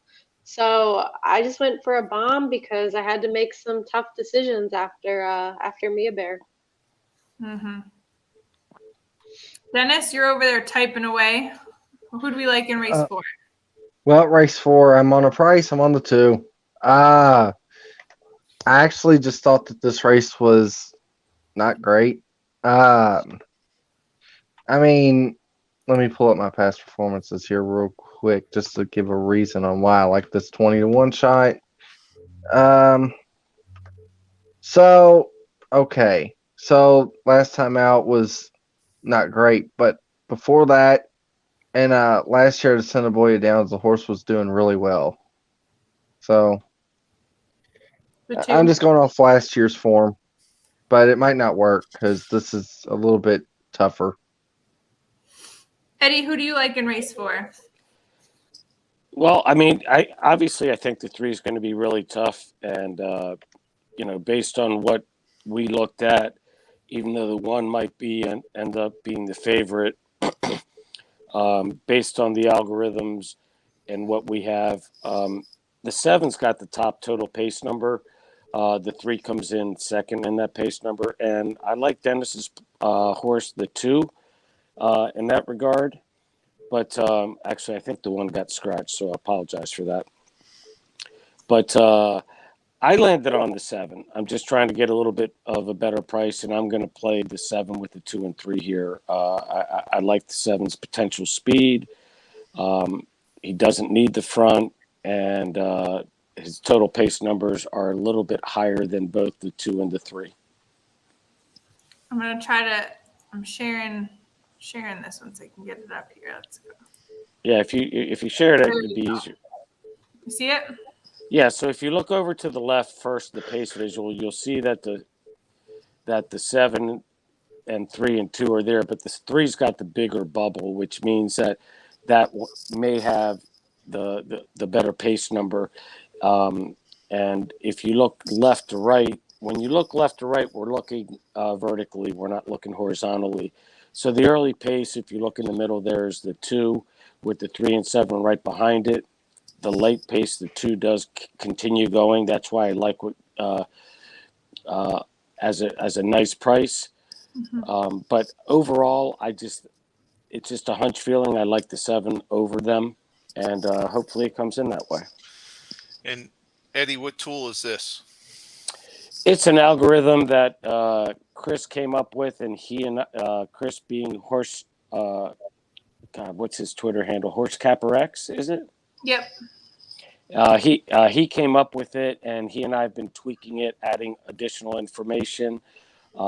It's, I don't want people to think that we're copying anybody else. It's totally original, and I can tell you we had a banner weekend at Saratoga last week with this past weekend with it. Hit a lot of nice prices, and we're going to be doing a podcast and explaining a little bit more. I have a cheat sheet that helps explain it a little bit more detail. We're still touching that up. We just don't want to get too much into it yet because it's nowhere near a finished product. Chris is actually up here this whole week, and he and I are going to get together and try to just tighten it up a little bit. By the way, the 2 is no longer a price. What happened? Did we you moved make the a bet, scales. Dennis? I made a bet, yeah. Nobody's a price, man. So the 2 is currently 3-1, down from 20-1. So public definitely likes. Out on Saturday is still the favorite, 2-1. Gavin, someone just mentioned they like the 4-horse Gavin is 4-1. Swag Stational also down from 30-1 to 6-1. Captive Kitten also down 6-1. Honor Road 5-1. So with the 1 scratched, has greatly changed the odds on the rest of these. It's pretty open, actually, according to the public, which will be interesting. So I mean, and just so you know, one of the main reasons I actually use the 7 is his run every race at the track, and it's his 3rd race off a layoff, and it's shortening up from a mile. I mean, it's not a big shorten up, but just a slight shorten up. So, if you're trying to, when the 6-5 scratches and your second choice 2-1 is still 2-1, and everybody else is getting betting down, 5-1 is a pretty good choice right now. Mm-hmm. It's all right, interesting guys. to see those angles. Yeah, I went with the 4 Gavin. So, and the main reason why is 3 races back, it won at this distance at the track. But that's interesting to see your additional pace information here, Eddie. Yep, and Inswithy on this one as well. So this is the race that we're going to do the giveaway. So we're going to pick 2 people. One can win a hat. Well, I guess you can win whatever you want. A t-shirt or a hat, totally up to you. So comment who you have in this race. I'm a little far back, starting with Greg T and in. But if you just want to comment again, I just want to make sure I got everybody that wants to enter to win the giveaway on the live stream. So just comment really fast with who you have in race 4, so we can play along. But guys, let me know where you're at in stable. Sarah, where's your stable? Dennis, Eddie, Sean, let me know what place you're at here. And then in the comments too. Let's see. All right. Well, let's Well, see. I have to leave the screen in order to get my stable duel up. Fine. Doesn't look like the last race is updated yet. Okay, so what do we got? 2 races I'm in in? 62nd place after the second race in the $15 entry. All right, Mattis. Oops. I am in 83rd before the last race. Yeah, I'm in 120th in the $5,000 game. Sarah, were you like me in race 1 where you picked the 2 Connors Conquick at $8,500 and got a negative 2150? I Yep. did. I also picked the 5 as well to kind of balance it out, but Yeah, I picked the 2 and the hurt. 1. I came in second, but I mean, it's just spending $8,500 and getting negative 21 Negative. points. Yeah, I totally Mhm. blame Bremont on that. Totally. Ew. You created the game. That's what you did.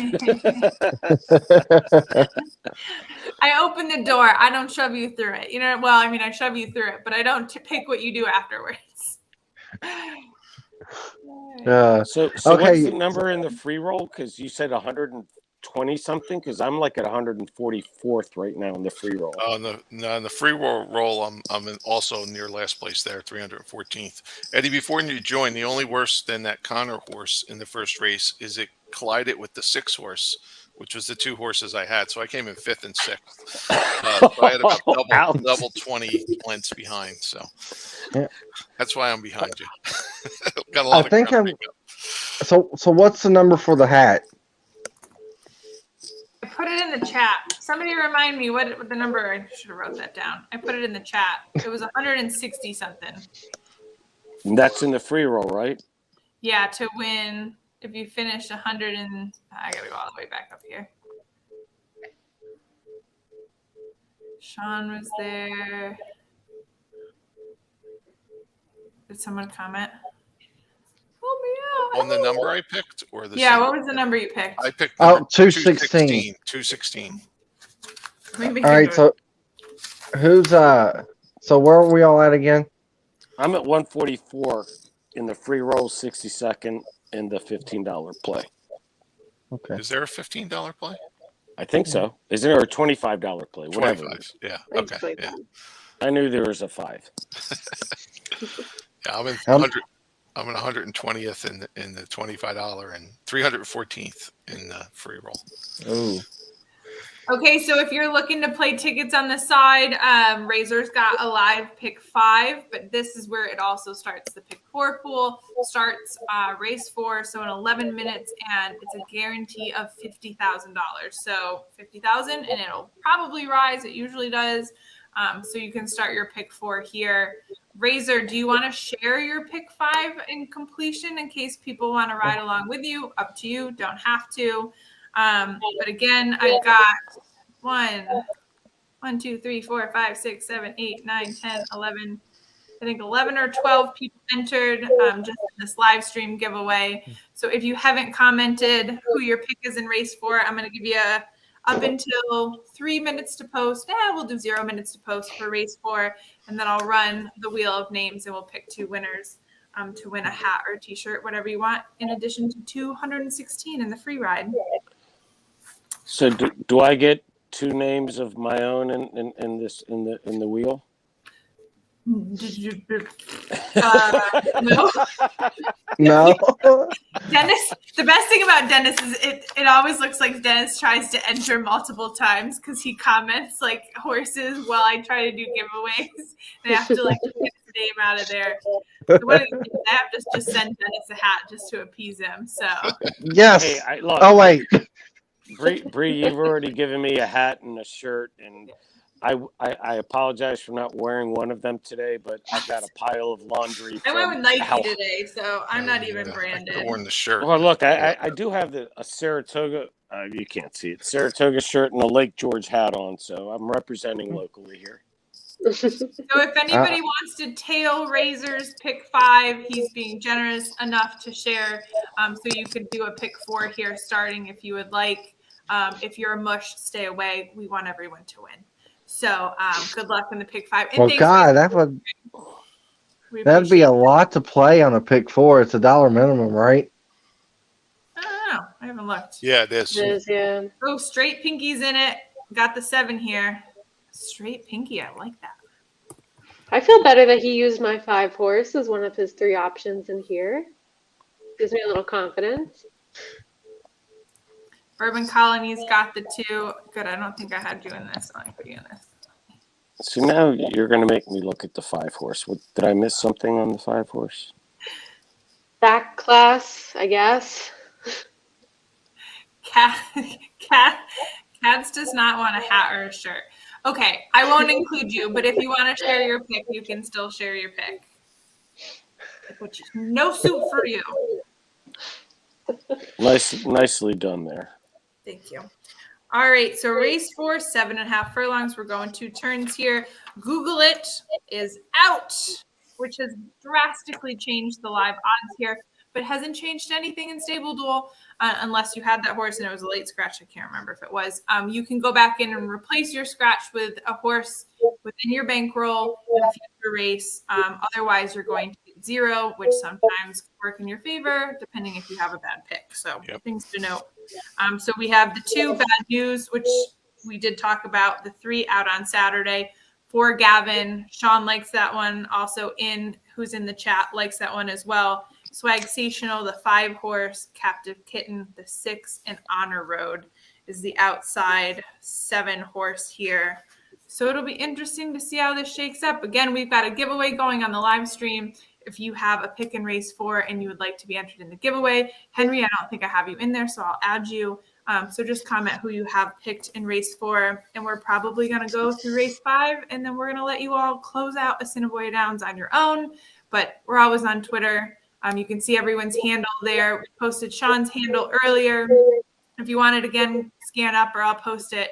Eddie C is It's Me Eddie C on Twitter, and everyone else is there. So in case you want to interact on Twitter. Hey, Bree, can I throw out a question just to get people's opinion on a handicapping angle? I would love that. What do you got? All right, so the 4 horse obviously has got if you use DRF, it's got some really good buyer figures against this field, but it got claimed 2 races back. This is his second race off a layoff. I do like that angle actually. But the trainer's 0 for 28. And even though it got a compatible, a credible jockey, but that 0 for 28, that's mainly the reason I did not use the 4. I'm just curious how people look at that, if they use that or what their thoughts are. Yeah, I took that into account, Eddie. And I look at some other, longer history. So not that it's that much more impressive, but you go back to 2 years. He's got 6 wins, Lee. Delaron, I think his last name is, but he's 6 for 134. So, that would be probably off a more recent time period that he's 0 for 28. I took it into consideration, but then at the same time, I took into the jockey. I think had the second highest win percentage in the past year, with the 3 having the best with Cho. So, thought about all that. Coming off a claim, new trainer. Not a successful record, but hopefully the jockey can steer it. And I went with that angle, like I said, almost a year ago to the day. It won at this length, at this track. And just real quick, just to add on to that, Sean, the other concern I have with the 4 is it's the third race since in 2 years. I mean, it took a big break from June of 2020 to July of 21 and only ran twice, and now it came back from August of 21 to July of 22. And I think most of you know I love Deputy Minister lineage, and this is a Deputy Minister horse. So for me to throw it out, trust me, it wasn't easy. But I mean, I could be so wrong on this, but I just don't see it. Using the trotter method here, no one picked the 4, so I like the methods, all that works. 4 is good enough to hit the board. Heck, when I used to bet the trotters, I'd pick the 5 because it was right behind the car for whatever reason. I didn't know if the fumes helped it or whatever, but that's what I did. So it does look like the stables have also updated in case anyone wants to take a look. So the last race, someone is sitting second. Matt S. is sitting second in the free ride, which is quite a feat. Don't say stop the contest because that could happen at Assiniboia Downs. Don't say that. SD, so Razor is on 37th here. So let's see where we're looking. So we're looking at 3 minutes to post for race 4. So I do have everyone's names that commented. We have quite a mix for the giveaway, and I can share that on the screen as well once we get to 0 minutes to post. Again, pick 4 pool is $50,000 guaranteed in case you're playing on the side and you want to play a multi-race series that starts now. So you do have 3 minutes to get your entire pick 4 in for race 4. And Razor shared his in case you wanted to tail his so far successful pick 5. I think Jacob is going to say something soon. I will use. So yeah, thanks everybody for tuning in. That's here. Yeah, what's up, Sean?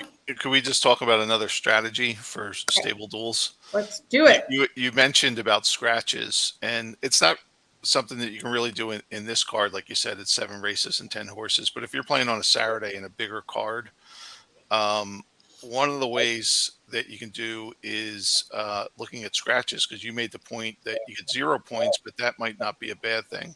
So if you can pick a scratch and alter an AE that you think is going to scratch that's like $50, you're better off doing that than having the horse run and winding 30 lengths behind the field and getting a -30 for it. Correct. And that's why we have a cap on scratches too, so that you can't just pick a bunch of AEs. Right. And, sometimes that strategy absolutely works, but sometimes if you could pick a 250 that hits the board, that's going to beat one of the AE strategies. So 100% looking at strategies, sometimes 0 is better than a negative. And that's a way to go. So for sure.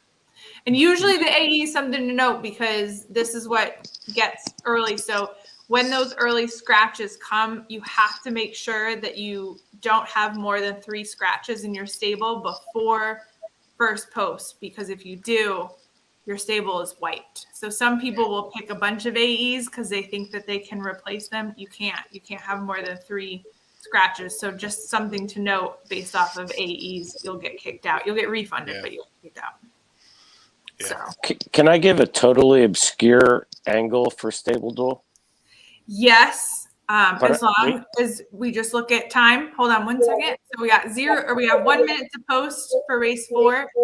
So at 0 minutes to post, I'll share the screen. So you got time, Eddie. Just want to let you know. Okay, so for people who actually handicap every day and play every day, one of the things you may want to do just to maybe get an early jump on the first race is wait as late as you can, until the time frame cuts you off, because then you get to see all the odds change in the first race, and you might get a horse that is $1,000 horse that's been bet down to 8 to 5. So just something to take a look at. Make your picks, your selections, but maybe wait to submit everything until a few minutes to the first race. And we've had, so Jim Hawthorne, I call him Jim Hawthorne, but his last name is probably not Hawthorne. Miller, isn't it? Isn't it Miller? Thank you. Jim Miller from Hawthorne. He actually sets the morning line odds there, and he's played stable duel. And we had a player, he's won a couple, and the Hawthorne games didn't have a ton of people play. But someone commented and thought, of course, the morning line odds maker is supposed to win because they understand, how the morning line odds start and finish and so on and so forth. But he lost plenty. So you can know morning line odds to live odds and pick a bad morning line 100%. And you could argue that maybe that does give you, a step ahead of some others. But there's plenty in horse racing that you have a step ahead that backfires. So it's just all the knowledge that you have, conviction, have fun, use the data, and just try to learn from strategies. And some days it's your day and some day it isn't. That's Sarah, do you agree with that? Yeah, absolutely. It doesn't matter how many great ideas you have, they're not going to work out a lot of the time. Okay, so let's take a look. So 0 minutes to post. I'm going to do a share screen here. Sean, I know you're slightly delayed, but I think we'll all be super patient and we'll have you call the race. If you're going to show it on the screen, I'll just call off of that. Perfect. Okay, so let me do share screen here. Chrome tab. Find the wheel of names. Find the wheel of names. Okay, so we're going to do 2 giveaways here. So here goes the first one. And the wheel is off. The wheel. Henry. I think. Yeah. All right, so Henry, all you got to do is comment if you want a hat. Well, or DM. Email support@StableDuel or DM our Twitter, however you want to do it. Comment if you want a black or a white hat, what color tee, and your address. And we will do the second one. I don't think you won last week. You won last week, you can't win again. I don't think you won last week. And Keith.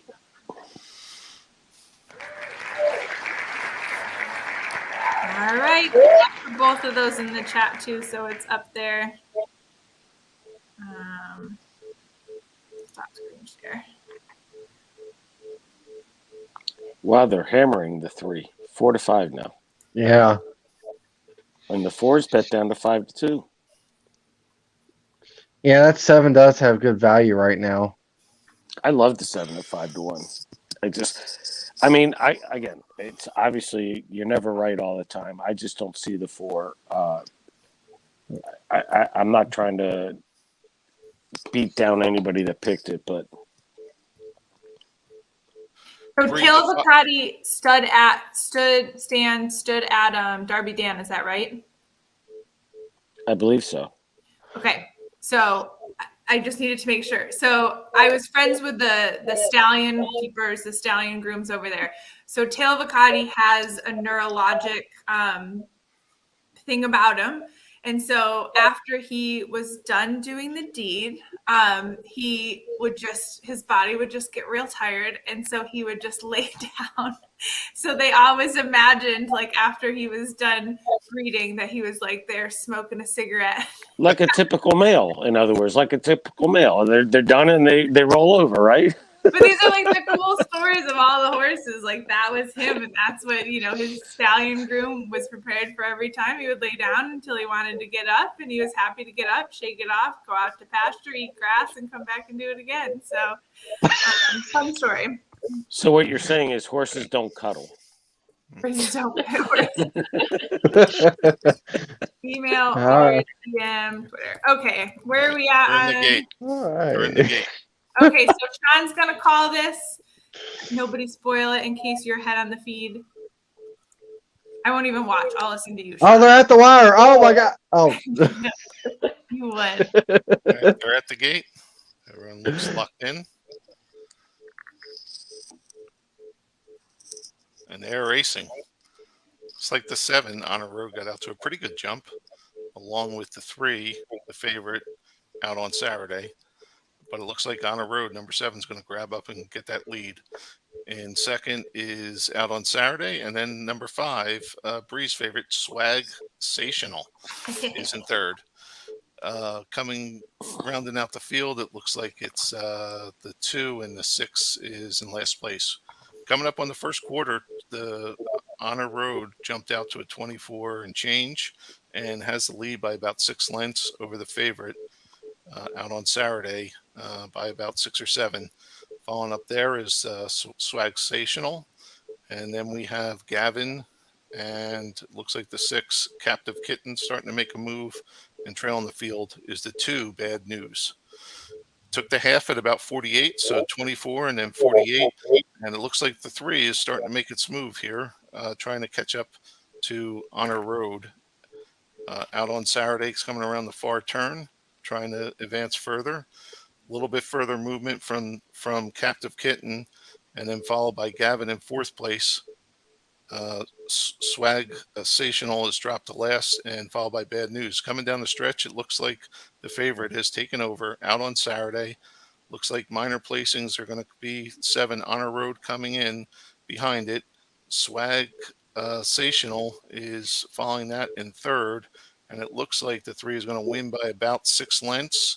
And then you have about an equal length there between the 7 and the 5. 4 coming in 4th, followed by the 6, the 5, and then the 2. I think you did an awesome job. The only thing I would say is I think Captive Kitten was 3rd. Captive Kitten came in 3rd. All right, so think. we blew. It passed. That's okay. You I was off camera. well, I was going to say you can blow 3rd. You just can't blow the photo for win. But Dennis, yeah, I had like 6 lengths in between each placing, as opposed to yours that had 6 whiskers. So. So it was 3-7. So good call on Honor Road. Feel avocado. 3, 7, and then this is, you're right, the 6. Yeah. Then the 4. Okay, then the 5, and then the 2. Yeah, there we go. 3, 7, 6. They bet the 7 down at the end. Did you notice that it went from 5 to 1 to 7 too? Mm-hmm. But gosh, so Captive Kitten sitting at 35 to 1 got 3rd. So if anybody put that horse in your mix, that was a nice show horse to have. 35 to 1 for sure. And Gavin did not show up, so I guess we're sticking with the 0 for 28 there. Yep, you were right, Eddie. Yeah. 8. No, But that your I wouldn't say your I wouldn't base say I was projections right. had the 3 and the 7 there, so that was Yeah, I mean the 3 and the 7 were the standouts, and it's unfortunate that the 1 scratched because we were going against the 1 no matter what in this race. So The only thing that I'm super disappointed about this race is that I did not pun the crap out of Swagsational for our giveaway. I noticed that right before I got in the gate. I was just going over the names on like Swagsational. Yeah. Man, Would have been good. What a missed opportunity. So it looks like Razor got a stable winner on that one. Nicely done. Boo. Oh. Easiest. hey Bree, when are you getting in? Are you going to be at the track Thursday or just Friday and Saturday or? I think probably Thursday, Friday, Saturday. I don't know. I didn't plan on Thursday, but I will be in Toga for dinner on Thursday, so I might as well go to the track before. So yeah, I'll be there. Let me know. Hit me up. We'll see each other for sure. You're going to be there on Friday? I think I'll be there. Todd, did you seriously hit that 6 horse in the 3rd spot? Wow. Holy Nicely crap. done. Nicely done is right. Cobb said I had the 2 and the 4 in my stable, so that's probably it for me. Oh, that makes me feel bad. You still have a couple more races. There's still a chance. You know, it's funny. I don't even know who I used in my stable. Let me take a look. I used the 3 and the 7. I used the 4 and the 7. So. And that one.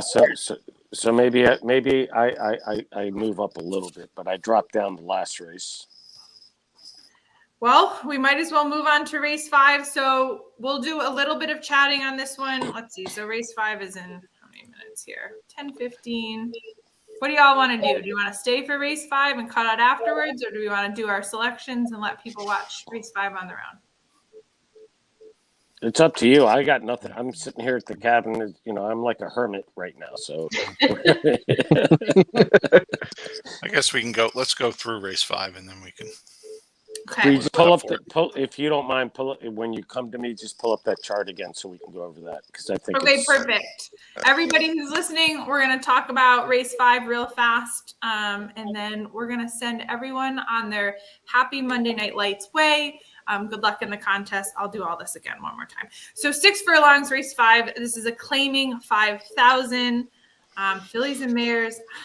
I mean, I feel like there's a lot of female love at Assiniboia Downs, and I love it a lot. We are looking at a 8-horse field. Booyah. I had the 2 and the 1 over the 7 personally. There were a couple drops in classes. Houston Import already ran at Assiniboia Downs, so I kind of like that as well. That's the 2 Sea of Life. Big drop going from allowance optional claiming on a sloppy track, though. Down to the $5,000 claimer. So I like some of these drop angles personally. Sarah, why don't you take it away? What do you look at in race 5? Who do you like? Yeah, I went with the 1 in here. This was one where the horses to single report of ours picked out the 2, but I couldn't trust that horse completely. I always look at these huge class drops, and I feel like it's happening for a reason. And then this trainer too doesn't have the greatest of stats with horses that are second off a layoff of 45 to 180 days, only striking at 5% at a 35 or a 37. So a decent enough sample size that's kind of a stat that's a red flag to me. This horse is projected to be a pretty short price, kind of co-favored right now with the 1, but with the 1 horse, I just like the improving figure last time, and that this horse won last out as well. So that's where I went in this spot. Sean, what do you think about this one? 6 furlongs, claiming 5,000. I am with Sarah on the 1 with Lady Nyla, is it? Mm-hmm. But the trainer has Wendy Anderson has 2 horses in here, so has the 1 and the 8. Has a pretty good, win percentage over the last 2 years. Other than the 3, Jarrett Brown is the second highest with a 17% win rate. And some of the same things that Sarah said. I mean, I think the 2, is the horse, but this horse has very comparable speed figures to the 1, and so that was the only horse I picked here for stable duels. And I did do a pick 4. I think I may have singled it, or did I cover with the 2 as well? Those are my picks. I'm alive because I took the 3. Yeah, I went with the 1 and the 2 here. 1 and 2. Lady Nyla and Sea of Life. Dennis, what about you? For me, I keyed the 5 this race in exacta. Since coming up to Assiniboia Downs, 2 starts, and having getting beat by 5 lengths to the 1, but then coming back and winning, I just say the first race that the horse had at Assiniboia was just, I don't know, shipping rust. But I keyed it with the 1, the 2, the 4, the 7, and the 8. So I just want to see if the 5 runs first or second. I have the exacta, so that's at least what I want to hear. I like it. Eddie, let me pull. Hold on. I'm not ready. I'm making you work, aren't I? I know. Just work it be. And So somebody, Bourbon Colonies, commenting on the 8, the other Wendy Anderson. Which is always another fun angle when you have a trainer running 2 horses and you're keyed in on yeah. So for that's actually why. Oh, sorry. That's actually why I included the 8 on my exacta, was because I saw it was 2 Wendy Andersons. I was just like, I'll throw it in there. So for everybody looking, the very first square to the left that's what you're looking at, the pace visual of what of what we feel is going to happen throughout the entire race. But then when you look at the 3 on the right, let's look at the first. The middle square where it says early speed, it's looking like the 8 and the 2 are the big early speeds, and then you have late pace is going to be the 7 with the 5. But if you look at the total pace, that's where we kind of focus on things a little bit more. So it looks like it's from our perspective, and you also see a different size of bubbles. The larger the bubble, the better the horse is coming out at. So we landed on the 7 for a few reasons. Even though his numbers don't look the best if you're looking at time form, thoroughgraph buyers, or what have you, it's a very consistent, hard knocking horse, and it's run 3 times at the track with a second and a third. And personally, Chris and I decided to go with the 7 because we thought of Bree with the name of the horse, La Chica de Fuego, which means the girl on fire. So Yeah. Oh, it maybe the jockey will run with a bow and arrow like the girl on fire from Hunger Games, and and just plug everybody away. But anyhow, yeah, we landed on the 7 collectively, but I went with the 8 second. Mm-hmm. The 1 is the horse that kind of scares me the most, but I'm going to use the 2 third. So we went 7-8-2, and I think the numbers dictate that. And like I said, when we do the podcast to kind of explain this in a little bit more detail, where everybody understands it, we've been putting this information out. And thanks, Bree, for showing this and everything. But there's a lot of good stuff coming down the road with this as well.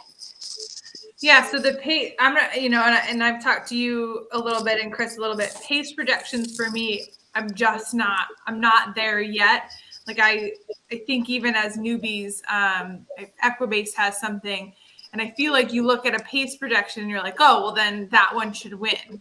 And it's not as clear as that, right? It's early speed, it's late speed, it's pace in general, and then you have to determine how you think. I don't know. I just feel like there's a lot to it. So it'll be interesting to watch the podcast for sure. Happy to retweet in case anyone is interested there. But follow, let me take this down and you can see. Eddie C, you can follow. It's me, Eddie C. And also Horse Player X is Chris, who will, and Spot Plays at Spot Plays. Yes. Yep. At Spot Plays HRT. There we go. Yeah, there's a lot of cool data out there. This is definitely one of them. Sarah, I know, puts out some great data herself, but from Charting Horse Value is another awesome thing that HRN now pushes out. And Jeff behind that data does a really good job. If you guys have any more places that you pull data from, usually we have Armchair Handicapper in here, Matt, who does a really nice job too. We've got to pull him on here to explain kind of how he puts his data together. But sometimes data is king when it comes to horse racing and handicapping. Sometimes you just got to look at the 6 in the post parade, right, Sean? Right. And let me just add one thing, Sarah. What you do, and I think you've known me to compliment you and like you, and so, I mean. You're a much better handicapper than I am. The information you put out there and the winners that you put out there, it's awesome. It's awesome. I mean, what you do is awesome. And I think I did say this last week, Ed DeRose is one of the nicest guys on the planet, but you're a better handicapper. Let me just put that out there right now. And a nicer person, too. Ed's going to have to show his face one of these times for all of this. Ed is a much better than I am.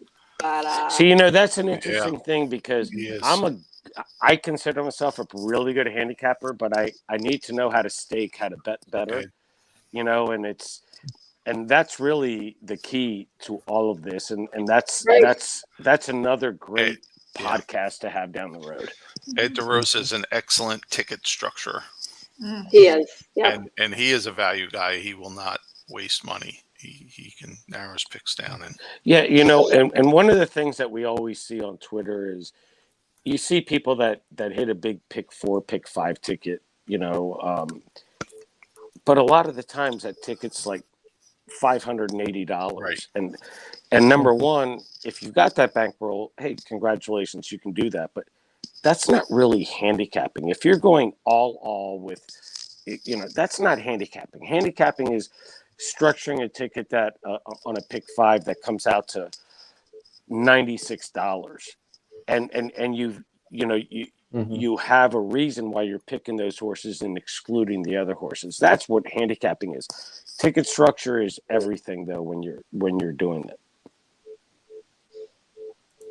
Yeah, we should definitely talk about handicapping versus betting, risk versus reward. We kind of touched on some of that the last time. I think when I started, I would look at a race, and this is really before I kind of learned PPs in general. So it's interesting that I would look and I'd be like, oh, well, I like that one. Let me put $2 to win on this one. Well, that one could win too. Let me put $2 to win on this one. And then I would have like $2 to win spread across 6 horses in a race in Saratoga. And I don't know what happened. I lost money like almost every time. But yeah, there's definitely a way to structure your bets, risk, and sometimes, to singling for HRN, they have that single guide.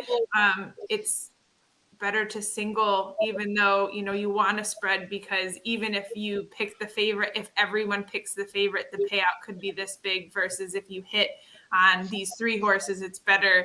So risk versus reward.